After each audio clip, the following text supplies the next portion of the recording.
প্রিয় নেতার ভালোবাসা আর স্মৃতিকে মানুষ বিভিন্নভাবে আঁকড়ে ধরে রাখেন।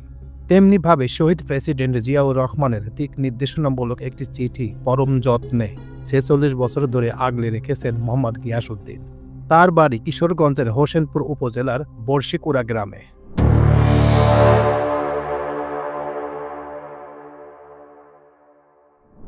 জানা যায়, জিয়া পাগল মোহাম্মদ গিয়াসউদ্দিন ১৯৭৮ সালে শহীদ জিয়ার আদর্শে অনুপ্রাণিত হয়ে জাগো দল থেকে শুরু করে বিএনপির একজন একনিষ্ঠ কর্মী হিসেবে কাজ করে যাচ্ছেন।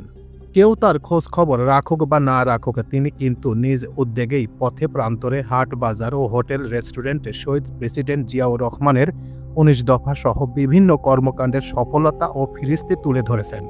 জিয়া পাগল গিয়াসউদ্দিন প্রসঙ্গে সাবেক জেলা পরিষদ সদস্য মাসুদ আলম, শাহেদুল ইউপি চেয়ারম্যান মোহাম্মদ ফিরোজ উদ্দিন ও পাশের ধনকুড়া গ্রামের বাসিন্দা ও উপজেলা বিএনপির যুগ্ম আহ্বায়ক মোহাম্মদ আবু বক্কর সিদ্দিক বাক্কার জানান, ছোটবেলা থেকেই দেখে আসছি গিয়াসউদ্দিন জিয়া পাগল। তিনি জিয়াউর রহমান, বেগম খালেদা জিয়াও তারেক রহমান ছাড়া অন্য কিছুই বোঝেনি না।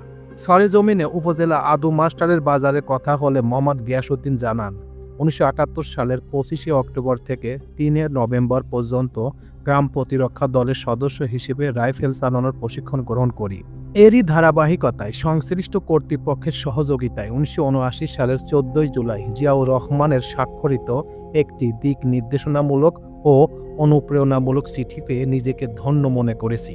সেই থেকেই ওই চিঠিটি পরম যত্নে লালন করে বিগত ৪৬ বছর ধরে জিয়ার কর্মকাণ্ডের ফিরিস্তি জনগণের কাছে তুলে ধরেছি।